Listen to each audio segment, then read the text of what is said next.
মোর্চার তখন আমি প্রেসিডেন্ট ছিলাম, একটা সম্মেলনে গিয়েছি। সেখানে যত সমস্ত এরকম হলের লোকেরা, হলের কার্যকর্তারা স্লোগান দিচ্ছে, চিৎকার করে বলছে, ঘাস কা রুটি খাएंगे অটল বিহারী কো পিএম বানাएंगे, ঘাস কা রুটি খাएंगे অটল জি কো পিএম বানাएंगे। অটলজি যখন বক্তব্য রাখতে উঠলেন তখন উনি বললেন যে আমি কার্যকর্তাদের বলছি, আপনাদের ঘাসের রুটি খেতে হবে না, আপনাদের ঘাসের রুটি খাওয়ার দরকারই আসবে না। ওনার ভাষায়, আপকা ঘাস কা রুটি খানে কা নওবত নেই আয়েগা।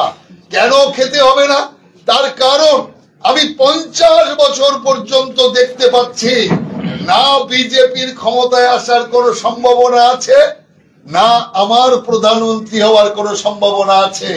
তার মাত্র 7 বছর বাদে অটলজি প্রধানমন্ত্রী হয়েছিলেন।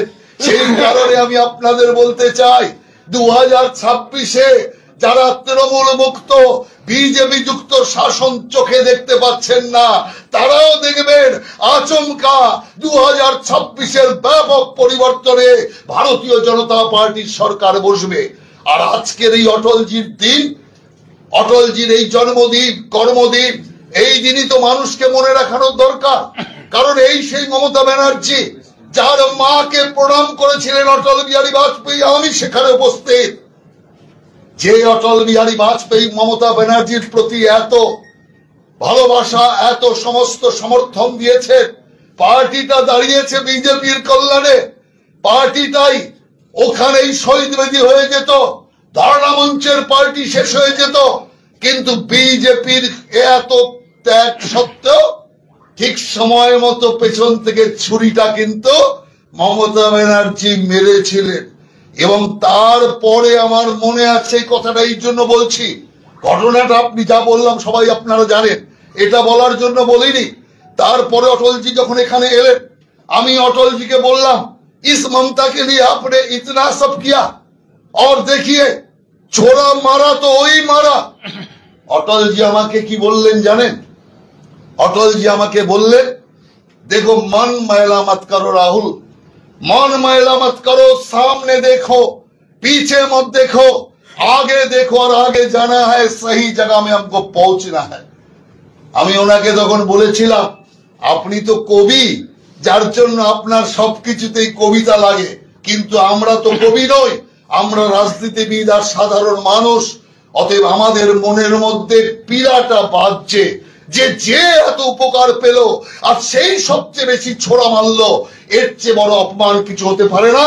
তাই আজকে অটল বিহারী বাজপেয়ীর এই জন্মদিনে আমাদের সকলের প্রতিজ্ঞা করতে হবে যে আমরা অটলজির স্বপ্নকে পূরণ করব, বাংলা বিজেপিময় করব, শ্যামাপ্রসাদ মুখার্জির ভূমি বিজেপির পদ্মফুল ফুটবে, এই আশা রেখে আপনাদের সবাইকে নমস্কার জানিয়ে অটলজির চরণে কোটি কোটি প্রণাম বন্দনা করে আমার বক্তব্য শেষ করছি।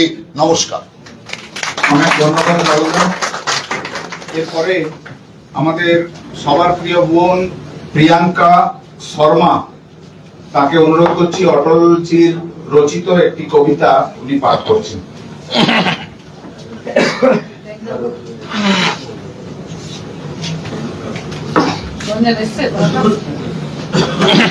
নমস্কার। আজকে আমাদের স্বর্গীয় অটল বিহারী বাজপেয়ী ভারতরত্ন আসলে 100তম জন্মদিবস উপলক্ষে আমি একটি কবিতা পাঠ করব। कदम मिलाकर चलना होगा, कदम मिलाकर चलना होगा, कदम मिलाकर चलना होगा। बाधाएं आती है गिरे प्रलय की घोर घटाए, पांव के नीचे अंगारे, सर पर बरसे यदि जलाए, नीचे हाथों से हंसते हंसते आग लगाकर जलना होगा, कदम मिलाकर चलना होगा। बाधाएं आती है आए, हर्ष रुदन में तूफानों में, अमर असंख्य बलिदानों में, उदानों में वीरानों में, अपमानों में सम्मानों में, उन्नत मस्तक उमड़ा सीना, पीड़ा में पलना होगा, कदम मिलाकर चलना होगा, कदम मिलाकर चलना होगा। कल कछाड़ में, बीच धार में, घोर घृणा में, पुत प्यार में, क्षणिक जीत में, दीर्घ हार में, जीवन के सत्सत आकर्षक अरमानों के दलना होगा, कदम मिलाकर चलना होगा। सम्मुख फैला अमर ध्येय पथ, प्रगति चिरंतन कैसा इति अत, सुमित हर्षित कैसा श्रम सपथ, असफल सफल सम्मात मनोरथ, सब कुछ देकर कुछ ना मांगते कागज बनकर चलना होगा, कदम मिलाकर चलना होगा। पूस भावों से सज्जित जीवन, प्रखर प्यार में वंचित यौवन, नीरवता से मुखरित मधुबन, पढ़ी अर्पित अपना तन मन जीवन को सत सत आहुति में देना होगा, कदम मिलाकर चलना होगा। एक बार सबाई मिले এই कदम मिलाकर चलना होगा এই दीदी বলার পর সবাই একসাথে দুবার বলবো। कदम मिलाकर चलना होगा, कदम मिलाकर चलना होगा, कदम मिलाकर चलना होगा, कदम मिलाकर चलना होगा। बाधाएं आती है आए, बाधाएं आती है आए, घिरे प्रलय की घोर घटाए, धीरे प्रलय की घोर घटाए, पाँव के नीचे अंगारे, पाँव के नीचे अंगारे, सर पर बरसे अति ज्वालाएं, सर पर बरसे नदी ज्वालाएं, निजी हाथों से हंसते हंसते, निजी हाथों से हंसते हंसते, आग लगाकर जलना होगा, आग लगाकर जलना होगा, कदम मिलाकर चलना होगा। कदम मिलाकर चलना होगा। মহিলা মোর্চার মাননীয় রাজ্য সাধারণ সম্পাদিকা আমাদের সবার প্রিয় দিদি শশী অগ্নিহোত্রীকে আরেকটি অটলজির কবিতা পাঠ করার জন্য অনুরোধ করছি। অটলজি একটা সুন্দর কবিতা লিখেছিলেন। প্রথমেই যারা একটু ডিপ্রেসড মনোভাব এই ভাব নিয়ে প্রথম অনুভূতি উনার যেটা ছিল, কবিতাটা আছে, बेनकाब चेहरे हैं, दाग बड़े गहरे हैं, टूटता तिलस्म आज सच से भय खाता हूँ, गीत नहीं गाता हूँ, लगी कुछ ऐसी नजर, बिखरा शीशे सा शहर, अपनों के मेले में मीत नहीं पाता हूँ, गीत नहीं गाता हूँ, पीठ में छुरी सा चांद, राहु गया रेखा फांद, मुक्ति के क्षणों में बार बार बंद जाता हूँ, गीत नहीं गाता हूँ। তারপরে উনি লিখেছেন একটা সকারাত্মক কবি উনার মধ্যে ছিল, তো সেকেন্ড অনুভূতি উনার লিখেছিলেন গীত নয়া গাতা হুঁ। আবার সৃষ্টি থেকে নতুন সৃজন করে উনি লিখেছেন গীত নয়া গাতা হুঁ, टूटे हुए तारों से फूटे बासंती स्वर, पत्थर की छाती में उग आया नव अंकुर, झरे सब पीले पात, कोयल की कुहुक रात, प्राची में अरुणिमा की रेख देख पाता हूँ, गीत नया गाता हूँ। टूटे हुए सपनों की कौन सुने सिसकी, अंतर की चीर व्यथा पलकों पर ठिठकी, हार नहीं मानूंगा रार नहीं ठानूंगा, काल के कपाल पर लिखता मिटाता हूँ, गीत नया गाता हूँ, गीत नया गाता हूँ। সবাই বলে হার नहीं मानूंगा, हार नहीं मानूंगा, हार नहीं मानूंगा, रार नहीं ठानूंगा, हार नहीं ठानूंगा, काल के कपाल पर काल के कपाल पर लिखता मिटाता हूँ, लिखता मिटाता हूँ, गीत नया गाता हूँ। गीत नया गाता हूँ। অনেক ধন্যবাদ। আমরা এই ছোট্ট কার্যক্রমের অন্তিম পর্যায়ে এসে গেছি, কারণ আমাদের প্রতি বুথে আজকে কার্যক্রম আছে, প্রতি মণ্ডলে কার্যক্রম আছে। বাজপেয়ীজির সময় যারা এই পার্টির জন্য ত্যাগ বলিদান দিয়েছেন তাদেরকে সম্মান জানানোর কার্যক্রম আছে। সেই জন্য মাননীয় রাজ্য সভাপতিরও আজ সারাদিন ধরে কার্যক্রম। মাননীয় রাজ্য সভাপতি ডক্টর সুকান্ত মজুমদারকে অনুরোধ করছি তার বিষয় রাখার জন্য। সবাইকে নমস্কার। এখানে উপস্থিত আমাদের পার্টির শ্রদ্ধেয় নেতা, আমাদের প্রাক্তন সভাপতি মাননীয় রাহুল সিনহা মহাশয়, উপস্থিত আছেন আমাদের অল ইন্ডিয়া অর্থাৎ জাতীয় আমাদের এসটি মোর্চা, সেই এসটি মোর্চার সভাপতি সমীর ওরাও সাহেব, প্রাক্তন সাংসদ, উপস্থিত আছেন আমাদের রাজ্যের সহসভানেত্রী ডক্টর মধুচন্দ্রা কর, আমাদের টুটুলদা আরেকজন সহসভাপতি, তিনি উপস্থিত আমাদের মাঝে, আমাদের রূপাদি বহু পুরনো নেত্রী, আমাদের মহিলা মোর্চার সভানেত্রী ছিলেন, রাজ্যসভার প্রাক্তন সাংসদ আর একজন কালজয়ী অভিনেত্রী। কালজয়ী অভিনেত্রী এই জন্য বলছি, ওনার মহাভারত আমিও ছোটবেলা থেকে আনন্দ পেয়েছি, আমার মেয়েও আনন্দ পেয়েছে কিছুদিন আগে যখন তার রিপিট টেলিকাস্ট হয়েছিল। আমাদের সাভার ধারানিয়াজি, আমাদের রাজ্যের অন্যতম বরিষ্ঠ নেতৃত্ব, আমাদের বিধায়ক সাহেব তিনি উপস্থিত আছেন, সোনামুখীর বিধায়ক। এছাড়াও আমাদের ইন্টেলেকচুয়াল সেল, এসসি মোর্চা, যুব মোর্চা, আমাদের রাজ্যের বিভিন্ন নেতৃত্ব, সবার নাম আমি নিচ্ছি না, এবং যারা ভারতীয় জনতা পার্টির কর্মী সমর্থক এখানে আমরা উপস্থিত হয়েছি। আমরা অটলজির জন্ম শতবর্ষ অর্থাৎ 100 বছর, সেই জন্ম শতবর্ষ আজকে থেকে শুরু হলো, লাগাতার 1 বছর ধরে বিভিন্ন অনুষ্ঠান চলবে। অটল বিহারী বাজপেয়ীর কথা যখন ওঠে অটল বিহারী বাজপেয়ী জিকে আমরা যারা দেখেছি, আমরা দূর থেকে দেখেছি, রাহুল দ্বারা কাছে থেকে দেখেছেন। আমি অটলজিকে যখন বিশ্লেষণ করতে যাই, আমরা অটলজি একটি সাগর, যার কোনো তল বলে কিছু নেই। একজন রাজনেতার মধ্যে, একজন রাজনৈতিক চরিত্রের মধ্যে এত কিছু সমাবেশ একসাথে হতে পারে, খুব বিরল দৃষ্টান্ত দেখা যায়। অসাধারণ স্টেটসম্যান বলছিলেন, নরসিংহ রাও পাঠিয়েছিলেন, রাহুলদা বললেন নরসিংহ রাও তাকে ইন্টারন্যাশনাল লেভেলে ভারতকে প্রতিনিধিত্ব করতে পাঠিয়েছিলেন। সেখানে অটল বিহারী বাজপেয়ী আমাদের রাষ্ট্রকে রিপ্রেজেন্ট করেছেন রাষ্ট্রপুঞ্জে। সেই রাষ্ট্রপুঞ্জে রিপ্রেজেন্ট করার সময় তিনি ভারত সরকারের কথা বলছেন।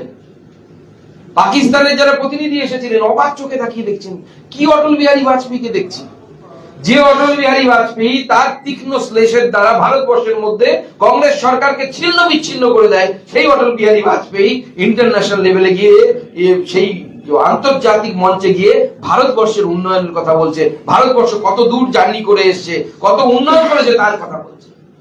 পাকিস্তানের প্রতিনিধিরা জিজ্ঞেস করছে, অটলজি আপনাকে তো আমরা দেখেছি অন্য অটল বিহারী বাজপেয়ী হিসেবে যিনি কংগ্রেসকে ছিন্ন বিচ্ছিন্ন করে দেন, আজকে এই আন্তর্জাতিক মঞ্চে আপনাকে কংগ্রেস প্রতিনিধিত্ব করতে পাঠিয়েছে, আপনাকে প্রধানমন্ত্রী প্রতিনিধিত্ব করতে পাঠিয়েছে, এবং আপনি সেই কথাগুলো বলছেন যেগুলো কংগ্রেসের লোকের বলার কথা।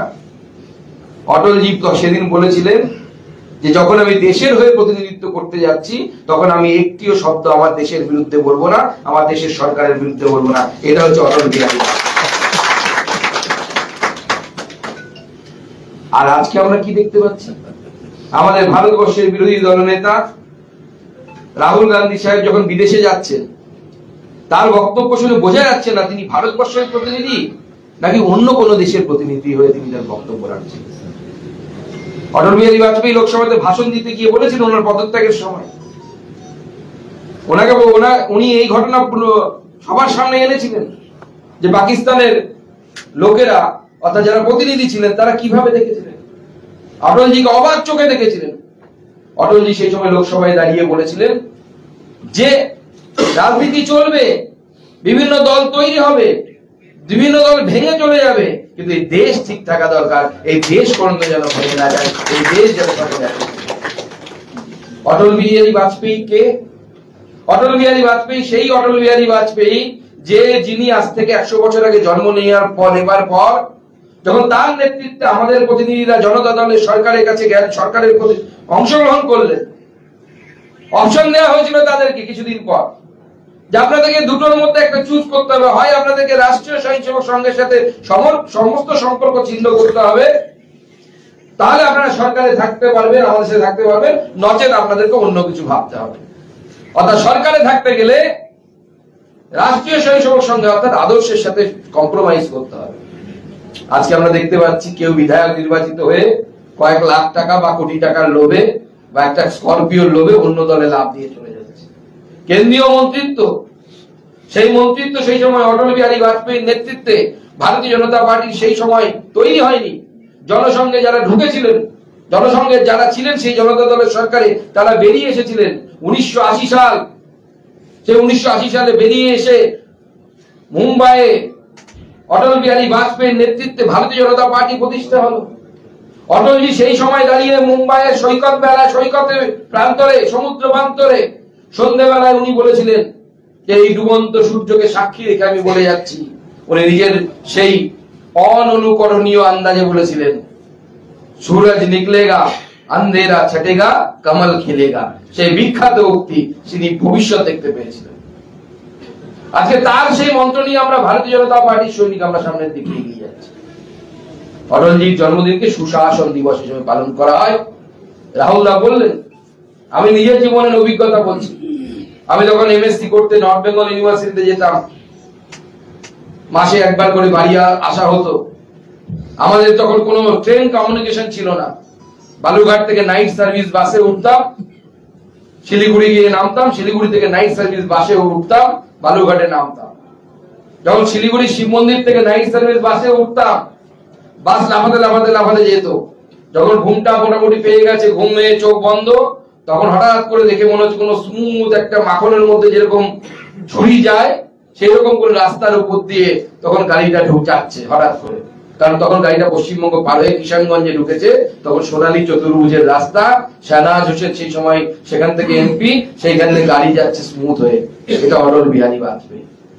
এমএসসি করার পর যখন বিএড করে এসএসসি করতে স্কুলে গেলাম, আমার বাড়ি থেকে মাত্র 11 কিলোমিটার দূরে স্কুল। সেই স্কুলে মাস্টারমশাইরা গল্প করছে, সবাই বামপন্থী, কেউ সারা বাংলা, কেউ এবিটিএ, মাঝখানে আমি একা আর দুজন বড় মাস্টারমশাই ছিলেন যারা কংগ্রেসের এসটিএ অর্গানাইজেশন করতেন। বলতে এখন তো তোমরা কত সহজে স্কুলে আসতে পারছো, ট্রেকারে চড়ছো, ট্রেকারে ঝুলে ঝুলে আমরা স্কুলে যেতাম প্রথম দিকে মাস্টারমশাই ছিলেন। আমরা যখন মাস্টারমশাই ছিলাম বর্ষাকালে স্কুলে আসা যেত না, সপ্তাহে একদিন করে বর্ষাকালে আসতাম, একটা সাইকেল নিয়ে আর সঙ্গে একটা লাঠি নিয়ে। 1 কিলোমিটার যেতে না যেতেই মাঠ গার্ড আর সাইকেলের টিউবের মধ্যে মাটির মোটা একটা আস্তরণ পড়ে যেত, লাল মাটি। মাস্টারমশাইদেরকে দাঁড়িয়ে ওই লাঠি দিয়ে মাটি সরাতে হতো, তারপরে সাইকেল চালাতে হতো। তারপর সেই বামপন্থী মাস্টারমশাইরা বলছেন, যখন অটল বিহারী বাজপেয়ী, তোদের অটল বিহারী বাজপেয়ী প্রধানমন্ত্রী হলেন, সেদিন গ্রামীণ সড়ক যোজনার মাধ্যমে স্কুলের রাস্তা পাকা হলো, স্কুলে আসতে আর কোনো অসুবিধা থাকলো না, এখন সেইভাবে স্কুলে আমরা সবাই আসি। এটা অটল বিহারী বাজপেয়ী। একদিকে সোনালী চতুর্ভুজ, একদিকে গ্রামকে শহরের সাথে কিভাবে যুক্ত হবে, এটা অটল বিহারী বাজপেয়ী ঠিক করে গেছে। সর্বশিক্ষা মিশন, একের পর এক বৈপ্লবিক চিন্তা, ভারতবর্ষকে সেই বীজ, বন্ধ রাখুন, বীজ বপন করে দিয়ে গেছিলেন উন্নয়নে। ঢুকলে নিস্তব্ধে ঢুকুন, কথা বলবেন না কেউ। সেই বীজ বপন করে দিয়ে গেছিলেন, যে বীজ বর্তমানে নরেন্দ্র মোদীর মতো মহিরূপে পরিণত হয়েছে। আমরা অটলজির পথকে অনুসরণ করছি, সেই পথকেই সামনের দিকে নিয়ে যাচ্ছি। আজকে সুশাসন দিবস, পশ্চিমবঙ্গ সব থেকে বেশি সুশাসন তার জন্য অপেক্ষা করছি। কারণ কি? কারণ আমরা সব থেকে ভালনারেবল হয়ে আছি এই মুহূর্তে। আজকে মুর্শিদাবাদ, কখনো বসিরহাট, কখনো অন্য কোথাও একের পর এক জঙ্গি ধরা পড়ছে। তাদের আধার কার্ড, ভোটার কার্ড, কোনো কিছুর অভাব নেই। হয়তো আমি নাগরিক হিসেবে যে কটা কার্ড দেখাতে পারবো, তার থেকে হয়তো 2-4টে কার্ড বেশি সে দেখিয়ে দেবে। এই হচ্ছে আমাদের সরকারের মহিমা। তারা আমাদের সরকারের দলকে, সরকারি দলকে ব্যবহার করে পশ্চিমবঙ্গের ডেমোগ্রাফিকে চেঞ্জ করার চেষ্টা করছে। পশ্চিমবঙ্গের মধ্য দিয়ে গোটা ভারতবর্ষের ডেমোগ্রাফিকে চেঞ্জ করার চেষ্টা করছে, পরিবর্তন করার চেষ্টা করছে। উদ্দেশ্য কি? উদ্দেশ্য তো খুব সহজেই সামনে আমাদের বিলাল আকিব সাহেব বলে দিয়েছেন, যে তারা 33%, সেখান থেকে 51% হতে হবে। তাহলে পরে সব কেল্লা হবে। বাঙালি তবুও ঘুমোচ্ছে অনেক জায়গায়, বিশেষ করে কলকাতায় ঘুমোচ্ছে। তারা ভাবছে আমরা সেকুলারিজমের আন্ডা খাবো আর আরামসে ঘুমোবো নিস্তব্ধে, বা ক্রিসমাসের কেক কাটবো, আরামসে থাকবো, বা দুর্গাপুজোর অষ্টমীতে বিরিয়ানি খাবো, খেয়ে আরামসে ঘুমবো। আপনি আরামসে ঘুমোতে পারবেন না। বাংলাদেশে যে পরিস্থিতি তৈরি হয়েছে, সেই পরিস্থিতি যেদিন আপনার দরজায় কড়া নাড়বে, সেদিন আপনি যদি বলেন যে আপনি সেকুলার, সেদিনও আপনার কল্লা যাবে। সেই দিন আসে, সেই দিনের জন্য প্রস্তুত হন, যদি এখন সচেতন না হই আমরা। আজকে অটলজিকে আরো বেশি করে স্মরণ করা প্রয়োজন। কাঁটাতারের বেড়া অটলজি দিয়েছে, কাঁটাতারের বেড়া রাহুলদা মনে করালেন। এই যে প্রথম ভারতবর্ষের সীমানা বরাবর, ভারত বাংলাদেশের সীমানা বরাবর যে ফেন্সিং এর ব্যবস্থা, তার সরকারের আমলে প্রথম চালু হয়েছে। কতটা যুবক উপযোগী এবং কতটা ম্যান্ডেটরি সিদ্ধান্ত, মানে এমন একটা জিনিস যেটা কত ক্রুশিয়াল সিদ্ধান্ত তিনি নিয়েছিলেন এই ভারতবর্ষের সুরক্ষাকে সুরক্ষিত করার জন্য। আজকে অটলজিকে তাই আমরা বারবার স্মরণ করি। অটল বিহারী বাজপেয়ী সেই ব্যক্তি যিনি ভারতবর্ষের স্বরূপকে তার কবিতায় তিনি বারবার সেই তাকে সামনের দিকে এনেছেন। তিনি তার কবিতায় বলেছেন যে কোই জমিন কা টুকরা নেই, কোন জমির খণ্ড নয়, জীবন্ত সত্তা। বলেছে এর কঙ্কর কঙ্কর শঙ্কর, প্রত্যেকটি কণা, পাথরের কণা এখানে শঙ্কর। ভারতবর্ষকে বুঝতে পেরেছিলেন। সেই জন্য একজন রাজনীতিবিদ যিনি এমন ফিলোসফার, যিনি এই লাইন লিখতে পারেন, ভারতবর্ষের খুব কম কবি লিখেছেন, मैं जी भर जिया मैं मन से मरूं। এই শব্দ দুটো যদি আমরা বাংলা করি, मैं जी भर जिया मैं मन से मरूं, এত সুন্দর লাইন হয়তো কোনো কবি, কোনো রাজনীতিবিদ লিখে যেতে পারেননি তার মৃত্যু। ভাববেন একলা বসে অন্ধকার ঘরে অটলজি যে লাইনটা বলে গেছেন, मैं जी भर जिया मैं मन से मरूं, মরবো মন দিয়ে মরবো আর কি। মানে আমরা যখন মন দিয়ে পড়াশোনা করি, মন দিয়ে সমস্ত কাজ করি, মন দিয়ে মরার কথা ভাবছেন একজন কবি, একজন রাজনীতিবিদ। যেখানে রাজনীতিতে আমরা কি দেখতে পাই, পিসি ভাইবোর মধ্যে লড়াই, চেয়ারটা কে নেবে। পিসির 70 বছর হতে চলছে, পিসি তবুও বলছে আমি ছাড়বো না, অন্য কাউকে দেবো না। ভাইপো বলছে আমার বয়স অল্প হয়েছে তো কি হয়েছে, আমি পিসিকে ল্যাং মেরে ফেলে দিয়ে ওখানে বসবো। আর অটলজি ভাষণে কি বলেছিলেন, ওনাকে যখন ইস্তফা দিতে হয়েছিল, উনি বলেছিলেন, ওনাকে বলেছিলেন যে লাস্ট 10 দিন ধরে যা চলছে, আমাকে বলা হচ্ছে আমি নাকি ক্ষমতার লোভী হয়ে গেছি, আমি 40 বছর ধরে আমি লোকসভাতে আছি, আমাকে আমার বিরোধীরা চেনে, আমাকে যদি পয়সা দিয়ে কিনে একটা সিট জোগাড় করতে হয়, ওই সরকারকে আমি হাত দিয়ে তো দূরের কথা, চিমটে দিয়ে পর্যন্ত স্পষ্ট করব। দ্যাট ইজ অটল বিহারী বাজপেয়ী, সেটা ভারতীয় জনতা পার্টি। আর আজকে আমি আগেই উল্লেখ করলাম যে রাজনৈতিক দলগুলোর কি অবস্থা হয়েছে। তাই আজকে সুশাসন দিবসে আমরা সকলে মিলে অঙ্গীকারবদ্ধ হই। রাহুল দা বললেন, আমি সেই বিষয়ে যাচ্ছি না, আমাদের সাথে বিশ্বাসঘাতকতা হয়েছে, অটলজির অসম্মান হয়েছে। অটলজি যে চিন্তা ভাবনা করে মমতা বন্দ্যোপাধ্যায়ের পাশে দাঁড়িয়েছিলেন, সেই সময় অনশন ভাঙানোর কেউ ছিল না। আপনাদের আহ্বানে রাজনাথ সিং এসে অনশন ভাঙিয়েছিল। আজকে তাদের হাতে ভারতীয় জনতা পার্টির 200-র বেশি কার্যকর্তা খুন হয়ে গেল। ভাবা যায়? কিন্তু আমরা চুপ করে বসে নেই, আমরা ছাড়বো না, শেষ পর্যন্ত লড়াই করে যাব। যেদিন অটল বিহারী বাজপেয়ী তার যে সম্মান গেছে, উনি কবি ছিলেন, বড় মনের মানুষ ছিলেন, তিনি হয়তো মাফ করে দিতে পারেন। আমরা অটল বিহারী বাজপেয়ীর অসম্মানকে মানব না, আমরা এর প্রতিশোধ দেব, এবং সেই প্রতিশোধ হবে অটলজির ছবি আমরা আমাদের সেক্রেটারিয়েট, অর্থাৎ এখন যেটা নবান্ন আছে, সেইখানে অটলজির ছবি। আজকে আসুন আমরা সেই প্রতিজ্ঞা নিয়ে, আজকে সব অনেক প্রোগ্রাম আছে, সবাইকে বিভিন্ন জায়গায় যেতে হবে, সবাই মিলে সেই প্রতিজ্ঞা নিয়ে অটল বিহারী বাজপেয়ী সেই স্বপ্নকে, অসম্পূর্ণ স্বপ্নকে আমাদেরকে সম্পন্ন করতে হবে। 26-এ ভারতীয় জনতা পার্টির সরকার এখানে তৈরি করতে হবে। সকলে মিলে একসাথে কাঁধে কাঁধ মিলিয়ে লড়াই করে আমরা ভারতীয় জনতা পার্টির সরকার 26-এ তৈরি করব। এই প্রতিজ্ঞা আজকে সুশাসনের দিন, সুশাসন দিবসের দিন আমাদের নেবার আছে। কারণ পশ্চিমবঙ্গ সব থেকে অধীর আগ্রহে অপেক্ষা করছে যে সুশাসন পশ্চিমবঙ্গে কবে আসবে। 13 বছর আসেনি, তার আগে 34 বছরেও সুশাসন বলে কিছু ছিল না, ওকে সুশাসন বলে না যেটা ছিল। এখন সুশাসনের জন্য এই বাংলা প্রায় 40-50 বছর ধরে অপেক্ষা করছে। আর অপেক্ষা করার সময় বাঙালির হাতে নেই, বঙ্গবাসীর হাতে নেই। সময় এসে গেছে, সমস্ত দিকের যে সিগন্যাল, সমস্ত জিনিস সিগন্যাল দিচ্ছে যে বাংলায় ভারতীয় জনতা পার্টির সরকার ভূমিষ্ঠ হওয়ার টাইম হয়ে গেছে, সময় হয়ে গেছে। তাই সকলে মিলে প্রতিজ্ঞা করি, কারণ বাংলার মানুষ অধীর আগ্রহে অপেক্ষা করছে আমাদের জন্য, আমরা কবে সুশাসন প্রতিষ্ঠা করব। আজকে সেই প্রতিজ্ঞা নিয়ে আমরা অটল বিহারীকে স্মরণ করছি, এবং আমরা প্রতিজ্ঞাবদ্ধ হই যে বিজেপি এখানে সুশাসন দেবে। অটলজি যেরকম ভারতবর্ষকে সুশাসন দিয়েছিল, মোদীজির নেতৃত্বে যা এখন সামনের দিকে চলছে ক্রমাগত, সেই সুশাসন আমরা পশ্চিমবঙ্গেও দেব। এই আহ্বান জানিয়ে আমার বক্তব্য শেষ করছি। সবাইকে নমস্কার, সবাইকে ভালো থাকবেন। অনেক অনেক ধন্যবাদ ভারতবর্ষের মাননীয় মন্ত্রী এবং আমাদের সবার প্রিয় রাজ্য সভাপতি সুকান্ত দাকে। সাথে সাথে ধন্যবাদ জানাই এই কার্যক্রমে উপস্থিত আমাদের জেনারেল সেক্রেটারি অর্গানাইজেশন, আমাদের সবার প্রিয় মাননীয় অমিতাভ চক্রবর্তী মহাশয়কে। ধন্যবাদ জানাই কেন্দ্রীয় এসটি মোর্চার মাননীয় সভাপতি সমীর ওরাওজিকে। ধন্যবাদ জানাই আমাদের পূর্বতন রাজ্য সভাপতি এবং অটলজির সঙ্গে খুব ঘনিষ্ঠভাবে কাজ করা মাননীয় রাহুল সিনহা মহাশয়কে। ধন্যবাদ জানাই আমাদের পূর্বতন রাজ্যসভার এমপি মাননীয়া রূপা গাঙ্গুলি মহাশয়কে, এবং উপস্থিত আছেন আমাদের বরিষ্ঠ সহসভাপতি এবং বিখ্যাত ডাক্তার ডক্টর মধুচন্দা কর, এবং আপনারা যারা আজকে উপস্থিত আছেন তাদের সবাইকে ধন্যবাদ জানাচ্ছি। আমরা অটলজির নামে জয়ধ্বনি করে স্লোগান দিয়ে এই কার্যক্রমের সমাপন করব।